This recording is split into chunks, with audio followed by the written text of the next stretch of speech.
Welcome into Real Fantasy here in the CSN studios. I'm Sebastian Salazar, and we have a lot to get to. Number one, we've already reached a point where you might be considering cutting ties with that underperforming high-round draft pick. Well, we're going to help you through those difficult decisions. Second, everybody playing fantasy has a running back issue right now. We'll try and find you some hidden backfield gems. And as we do every week, we'll go around the country to hear from NFL beat reporters, guys who are on the ground with the latest news ahead of Week 3. But we start with our expert panel. You know her from her great work on NFL Network. Kay Adams, follow her on Twitter at HeyKayAdams. And Josh Norris, he's also on Twitter at Josh Norris. Check him out on NBC Sports and Roto World. Guys, you know the drill. Up first, it's our quick hits. And as I mentioned, some highly drafted players are not quite panning out over the first 2 weeks. Emmanuel Sanders has been a ghost in Denver. Randall Cobb with a grand total of 99 yards in 2 games. Jeremy Hill has just 23 touches in 2 weeks. He's stuck in a timeshare with Gio Bernard. And Sammy Watkins can't stay healthy or stay involved, for that matter, in the Bills' offense. All right, so those are just some of the names who have struggled in the first 2 weeks. 2 ways to handle this. You can panic, or you can, as Aaron Rodgers would tell us, RELAX. Let's start with Allen Robinson. 9 catches, 126 yards, but no touchdowns through 2 games. Kay, even with those stats, it's still hard to imagine folks giving up on Robinson just yet. Yeah, hey there, Debbie Downer, talking about struggling guys. People love to overreact after a couple of weeks. I wouldn't have drafted Allen Robinson where you had to take him on draft day because I didn't think 14 touchdowns and 1,400 yards were repeatable when you have a guy like Chris Ivory coming in, when you have a defense that's allegedly going to get a lot better this season. That didn't happen. So you want to buy low on Allen Robinson because he did have 20 targets. 20 targets through 2 weeks is great. It's going to click. And the good thing is the defense that's supposed to be so improved, not so improved. So they're going to have to continue to throw and throw. Chris Ivory coming back maybe improves the offense and opens things up even a little bit more. Allen Robinson will get his. And I'm looking at the schedule. Baltimore, Indy, Chicago. Buy low on the wide receiver. Yeah, and Allen Robinson started slow last year, too. I know that second week was an outstanding performance, but he didn't reach 70 receiving yards in 2 of the first 3 weeks. And, Kay, I did buy Allen Robinson at his price this year. He was a first-round pick in many of my leagues, and I even knew that the touchdowns were going to go down. I just hope he was more of an efficient receiver in terms of those receiving yards. Look, San Diego last week, San Diego is one of the best coverage teams in the country, in the nation NFL. But I'll say this. You move forward with Baltimore. It's the perfect formula in terms of opportunity. Like you said, 20 targets. You have talent. We know that Allen Robinson's a top 10 target. And then you have opponent. Again, the Ravens defense. If Allen Robinson does not go off this week, that's when I worry. But right now, I'm all in Allen Robinson this week against the Ravens. All right, guys, let's stay in the AFC South. Josh, Andrew Luck has thrown 5 touchdowns so far in Indy, but none of them have gone to T.Y. Hilton. Should Hilton owners be freaking out? No, because look who he has played. He faced Darius Slay, then he faced Denver, then now he's going to face San Diego, like I just mentioned, with Jason Verrett on the outside. If he moves the slot, it's Casey Hayward. But again, 23 targets here, Kay. And I'll say this, over his last handful of games, dating back to last year, Andrew Luck is averaging 42 attempts per game. Who's going to get those? Moncrief isn't going to get those anymore. It's going to be T.Y. Hilton and Phillip Dorsett. Yeah, you look at those matchups, that is woof. If you look at just how great of a, I think, underrated player Verrett is. Verrett was banged up last week and still was incredible. So you want to watch playing your wide receivers up against the Chargers pass defense. But you're right. Moncrief is out. T.Y. Hilton will turn it out and throw a ton. Andrew Luck is healthy. And you have Dorsett there. That's the real story for me. If you can somehow get Dorsett still, if you're in a more shallow league where he's still available, or you can somehow buy him, Dorsett is really quick. He's going to be involved in this offense. Grab him quick. Kay, Indy lost to Detroit in Week 1. Golden Tate had 7 catches that day for the Lions, but just 2 catches last week against Tennessee. I know I personally am ready to sell on him, but should I be ready? I think I wanted to talk about Golden Tate today because I keep getting tweets over and over again about what's going on with Tate and I hate it. I think it's a good opportunity to buy low on him, but you have to do that with tempered expectations.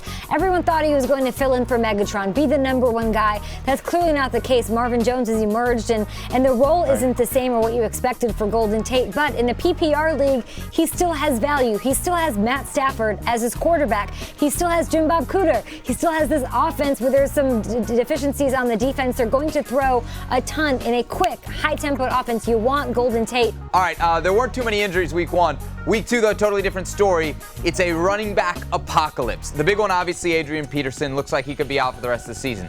Jonathan Stewart, seemingly hurt every season. No different in 2016. He's out at least a week with a hamstring injury. Those are always an issue. Speaking of, Doug Martin is going to miss some time for Tampa Bay. Latest reports, 3 to 4 weeks on him. So let's take these one at a time. I guess we start in Carolina and start with our resident Panther fan, Josh Norris. Josh, fan. Fozzie Whitaker is like the hot name this week, but Cameron Artis-Payne is an option as well in Carolina. Who are you adding?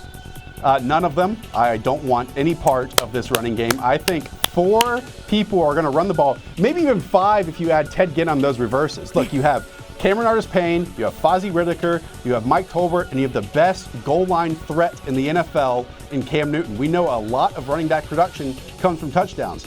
Cameron Artis-Payne, Fozzie Whitaker aren't going to score those touchdowns unless it's Fozzie Whitaker getting the ball in the backfield as a receiver. Again, want no part in this matchup, especially this week against the Minnesota Vikings. I mean, you've said it all. I'm actually quite proud of you. I thought you were going to break out a homer situation for me. Cameron Artis-Payne wasn't even active the first 2 weeks. I hate the matchup. Cam Newton will score touchdowns. We all know Tolbert is going to score touchdowns. It's just that kind of a week. And the matchup is awful. You're looking at Minnesota. They're allowing 2.6 yards a carry, the toughest matchup for a running back in the fantasy game. You're starting none of them. Trust me. Only 25% of the points by running backs against the Vikings has been in the ground case. If you're going to play any of them, it's Fozzie Whitaker in the passing game. All right, speaking of Minnesota, for the Vikings, no AP for the foreseeable future. Insert Jerick McKinnon and or Matt Asiata. Feels kind of like shades of 2014. Kay, help me make some sense of this Vikings backfield. Everybody wants to add McKinnon and make McKinnon the thing, and everyone's fascinated and intrigued, and he could, he'll have the majority of the workload. He can take 70% of the workload. I want the guy who scores touchdowns. McKinnon has 3 touchdowns in his career. Asiata is the one that they trust at the goal line. Want to know how I know that? Because I know that, because he has 2 or more touchdowns in 3 different games in relief of Adrian Peterson. Why wouldn't I want that, even if he has less of a workload? And let's not even bring up the fact that he's the better pass protector, Josh. No, and that's the point. And Sebastian made a point earlier that we saw this in 2014, and Matt Asiata ended up being the running back 17 overall to end the season. Look, I think Jerick McKinnon is kind of the home run threat, right? He has all the athleticism. He's maybe more of a talented player just from a physical standpoint. And I know he's been a fan, or Fantasy Twitter has been a fan of McKinnon's for quite some time. But like UK, I want the sure thing. I want the guy that's playing in passing downs. I want the goal line work because that gives me a floor in terms of a role, and that screams Matt Asiata in this situation. Guys, there are running back choices everywhere except Tampa, where there just aren't that many guys for the Bucs. Charles Sims most likely to take over as the lead back. Do you like him at all, Josh, kind of real quickly before Martin gets back? Oh, I absolutely do. Last week was the first time in the last 7 games that Charles Sims was not a top 30 scoring running back. He's going to bounce right back to it this week, and he's going to be a top 30 scorer, top 24 scorer. Let's put it that way. Charles Sims is a guy I wanted to take a late round flyer on anyway. Doug Martin's now out. He's involved in the passing game. They're going up. They have a tough schedule ahead. He'll be involved there and leaned on anyway. So, yeah, grab him. I like him and Theo Riddick above all the other guys we just talked about. Okay, Josh, thank you very much. And they'll be back in just a moment. But right now, let's head around the NFL. And how about another untrustworthy backfield? This one, not because of a committee situation, but because the Washington Redskins simply won't commit to the run. With more on that, it's CSN Mid-Atlantic's J.P. Finley leading off this week's Cheat Sheet. There are 2 questions when it comes to Matt Jones' fantasy value. Does he have fantasy potential? Absolutely. Look at the 13 carries, 60 yards, and a touchdown against the Cowboys. But does he have fantasy value this week in New York? That's a much tougher question. The Giants have been stout against the run, giving up just about 70 yards per game and 3.3 yards per carry, and the Redskins haven't committed to Matt Jones like they should. He has just 20 carries on the season. He should be getting 20 carries a game.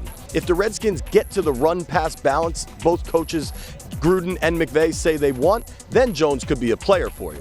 Back to you, Sebastian. All right, our thanks to JP. From D.C. to the Bay Area now, Torrey Smith has been missing in action in the first 2 weeks, been dropped in a lot of leagues. But there are other options on the 49ers. Matt Mayako from CSN Bay Area shares a couple of them. Torrey Smith is not a go-to type of receiver. He's not somebody who's going to catch a high volume of passes, and a lot of the passes thrown his way are going to fall incomplete because they're not high percentage throws. That's why Blaine Gabbert has had a pretty good rapport early on with Jeremy Curley. He's the slot receiver. He leads the 49ers with 10 catches for 90 yards, but he only joined the team in the last week of training camp, so it's hard to really see him as being a kind of go-to target and a guy who puts up big numbers too. More than likely, the 49ers want to start incorporating their tight ends a little bit more into the passing game. That includes Vance McDonald, who has a touchdown catch in each of the 49ers' first 2 games. All right, let's go cross-country to South Beach, where Jay Ajayi landed in the doghouse in Week 1. However, with injuries to Arian Foster, he could be right back in the Dolphins lineup. But that's only if he has an attitude adjustment. Adam Cooperstein at NBC6 in Miami weighs in on Ajayi's potential value. His coach Adam Gase says he's been engaged in meetings, he's practicing hard, but it's going to take more than that to prove that he belongs back during real games, that he's earned the respect of his coach after sulking his way out of a job to start off the season. So watch that, see how he progresses, but more importantly, hanging over this whole thing, Arian Foster. So boom, Jay Ajayi is back in the starting lineup, or at least getting more playing time and more carries. So when it comes to fantasy football, keep him ready if Arian Foster goes down. There it is. You heard it here. Don't go all in on Jay Ajayi just yet. Next up, we take your questions live on Facebook. Anything from start and sit to potential trades, whatever you want. And despite a lot of hate last week, Phillip Rivers carried my team to a DFS win.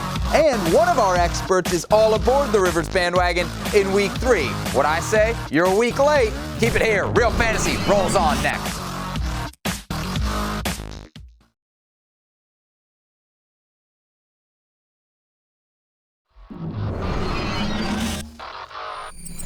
All right, welcome back to Real Fantasy. Every Thursday at 2:45 p.m. Eastern Time, Kay Adams, Josh Norris, and I will take all your lineup, trade, waiver wire questions live on Facebook. It's the best way to get in touch with us. And to do so, all you got to do is like your local CSN Facebook page and then make sure to log on every Thursday afternoon. Here are the best questions and comments from this week.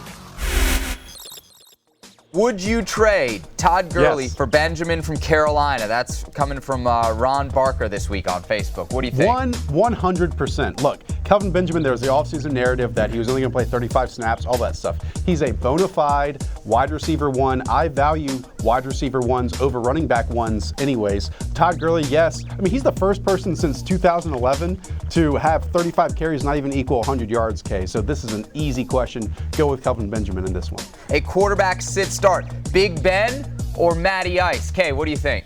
Here's the problem. Why do you have both of these guys? If you have both of them, the move here to make is to play Matt Ryan against the Saints, and he perennially, puts a hurt on them and puts up some fantasy points, and they're playing there in New Orleans, but you got to trade him away. Trade high. Trade high on Matt Ryan, and then keep Big Ben, who gets Le'Veon Bell back. Trade one of them, whoever you can get the most value for. In this matchup, I will give the edge to Matt Ryan. Quick question here. Should I start Kevin White or Sterling Shepard in a PPR league? That's coming in from Chris. Okay, what do you think? Was that Kevin White, did you say? Yeah. Stop. Yes. Shepard. Next question. Are there any good running backs left? Josh, are there any good running backs left? Give me some guys that overall? Yeah, just in general. Everybody's hurt or they're not performing. So there's three, right? There's three. There's David Johnson, who obviously has that floor of the passing game. So just in case the game flow of the situation, the running game doesn't get going, he can catch passes, and there's your floor. Then you have C.J. Anderson, who this Broncos offense, as we talked about in the past, Kay, is really run heavy, not pass oriented anymore, and they have a great blocking scheme up front. And then I would throw in Lamar Miller. Lamar Miller has over 80% of his team's rushing yards, just behind D'Angelo Williams in that area. I would add D'Angelo Williams, but we know in a couple weeks, Kay, he's going to be the second fiddle to Le'Veon Bell. That's true. You also have, you can say you have Matt Forte, who's performing greatly. Right. You mentioned Lamar Miller there.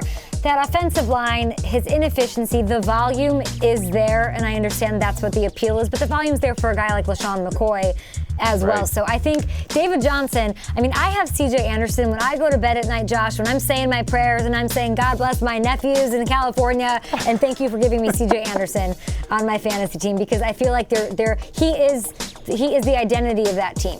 Okay, Josh, great stuff to all of our friends on Facebook. Thank you for joining us. Your comments and questions were right on point. Still to come here on Real Fantasy. Daily Fantasy is all about finding value. And Josh thinks he's found it at the tight end position. We'll help you fill out your lineup. Coming up next here on CSN. Stay with us.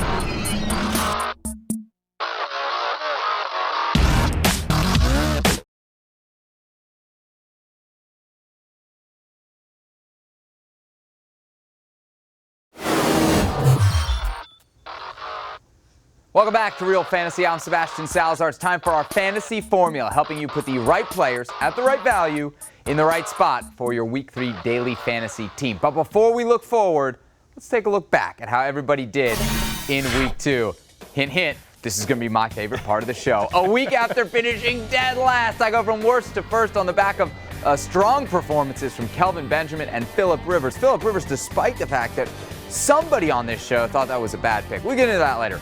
Josh finished his second again. C.J. Anderson was his high score, but Jeremy Langford really hurt his backfield. As for Kay, she hit on Mike Wallace, but missed on, can we say pretty much everybody else? Is that fair? All right, that means that the bragging rights go to me. And guys, I even spotted you Colby Fleener, so you can't complain. True.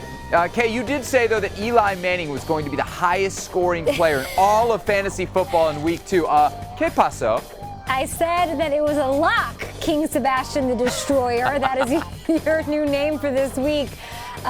Kobe Fleener, I was right about that on your squad. You somehow pulled it out. I gloated about spending a lot of money on a kicker because I did so well in the rest of my roster situation. Not the case. Yep. Eli Manning, that was a Mercury is in retrograde situation. Mercury is no longer in retrograde, so I'll be okay this week. All right, let's get into Kay's team for Week 3, see how she turned it around. And look who she's going with, stacking Phillip Rivers with Travis Benjamin. I like that. Also using Des Bryant and Willie Snead at wideout. And she has a pair of Packers, Eddie Lacy at running back, Jared Cook at tight end. And she'll trust the Dolphins defense in a favorable matchup with Cleveland. All right, that's Kay. As for Josh, still riding C.J. Anderson. Theo Riddick, an interesting play in the backfield as well. Josh staying away from a lot of the pricey wideouts, selecting Allen Robinson, Kelvin Benjamin, and Jarvis Landry. And we have a Dennis Pitta sighting at tight end. Very interesting. So Josh, let's start with you and the aforementioned Dennis Pitta. Basically, his first big game since Week 1 of 2014, targeted 12 times last week against the Browns. Is that one of the reasons you kind of like him again this week against Jacksonville? Well, Sebastian, since you won, you can give me many lessons, but I'll give you one lesson here with fantasy tight ends. Targets correlate more with fantasy points than any other statistic with tight ends. He's 5th in the NFL among tight ends with 16. In fact, he's getting 25% of the team's receptions. That's good for second among all tight ends at just 5,000 here on FanDuel. Yeah. To me, Dennis Pitta is a no-brainer play here at tight end as a cheap option at that position. Kay, as I look at your team, you picked two names we haven't talked much about, Willie Snead of the Saints and Jared Cook of the Packers. What do you like specifically about those two guys? Willie Snead, I just liked his value because he's not one of the top, highly ticketed guys on a salary cap, but he is the second best wide receiver in fantasy football so far. He's got Drew Brees as his quarterback. He's emerged. They have a rapport. So I liked him at his price, and I like his matchup against Atlanta as well.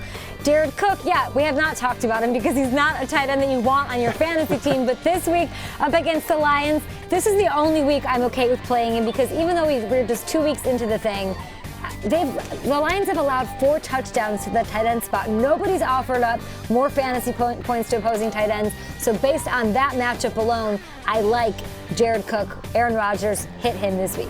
I feel like Jared Cook almost got the not very good at football treatment there, but he just missed out. All right, look, we talked about unsettled backfields earlier in the show. Kay thinks Dwayne Washington is lurking for the Lions. We got Amir Abdullah, who is out via injury. Josh, I know you're going all in on Theo Riddick. You think he's going to get a lot of the action? I am, and he's already getting 18 carries this season, only saw 40 all of last year, so I think that we'll see more between the tackles work with Theo Riddick, and even if he doesn't, the Packers are giving up 88% of their yards in the air versus only 13 on the ground. So again, Theo Riddick is one of the best receiving backs across the NFL. So, and this is a great matchup for him against the Packers because since he's so good in that receiving game against those linebackers in space. Yeah, you want Theo Riddick, you want Charles Sims, those are the guys you want, but because there's so many injuries at the position, if you have a deeper league, you've got room on your bench, Dwayne Washington might be a great ad because Theo Riddick isn't going to be the every down back, and with the injury to Abdullah, Dwayne Washington that's a big, tall glass of water at the running back spot. He's tough, a tough runner, he scored a touchdown already. You always want a running back in a high-scoring offense, so take a chance on Washington. All right, we'll hear more from Kay and Josh in just a second, but one player that made it into our DFS lineups the first 2 weeks was Matt Stafford. Without Calvin Johnson, though, we've already seen Stafford be pretty inconsistent. Our resident general manager, Charlie Casserly, is frustrated about it. Here he is in the GM corner.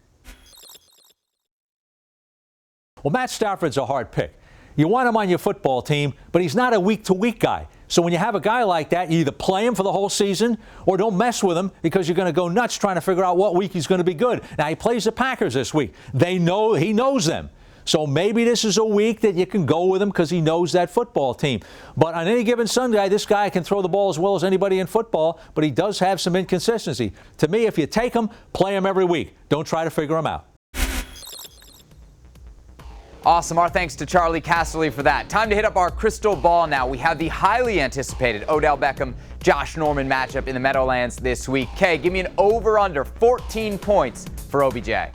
Ooh, he hasn't scored a touchdown in quite a bit. I think last year he did score a touchdown against Josh Norman, but it'll be a Sterling Shepard game. Cruz is there. Those two will have all the fantasy points. I think that Odell Beckham is going to be a top 3 wide receiver this week. Book it. Over 100 yards and 2 touchdowns against Josh Norman, or when he's in the slot and moves in that area this week. 100% K. No. Hey guys, Chris Ivory has missed 2 games with a mysterious illness. He's back for Jacksonville now. So what does that mean for TJ Yeldon, and who has more points in week 3? Josh? Well, TJ Yeldon has been running back 14 and running back 18 over the last 2 weeks. I still think he's a top 24 player at running back just because of this uncertainty with Chris Ivory, but I would play Yeldon over Ivory this week. I like touchdowns. I'll go Ivory, and we'll check back next week, Josh. Ooh, that was confident. All right, this is where our experts really make their money. Give me the player who is starting in less than 50% of leagues who will have the best week 3. Josh, we'll start with you again. Dwayne Allen, the tight end for the Indianapolis Colts. Okay, we talked about it earlier. Phillip Dorsett, short. T.Y. Hilton, short. They have no other red zone options. And Andrew Luck throws the ball 42 times. As long as Dante Moncrief is out, Dwayne Allen's a tight end 1. If you were looking for a quarterback to stream, you have Andy Dalton. Sit him and play Ryan Tannehill. He had 2 tough road games. Now he's at home against the Browns. All right, guys, that's it for us here on Real Fantasy. Don't forget to join us live every Thursday around 2:45 Eastern on Facebook to get all your questions into our experts. For Kay Adams and Josh Norris, I'm Sebastian Salazar. Thanks for watching, and as always, good luck in week 3.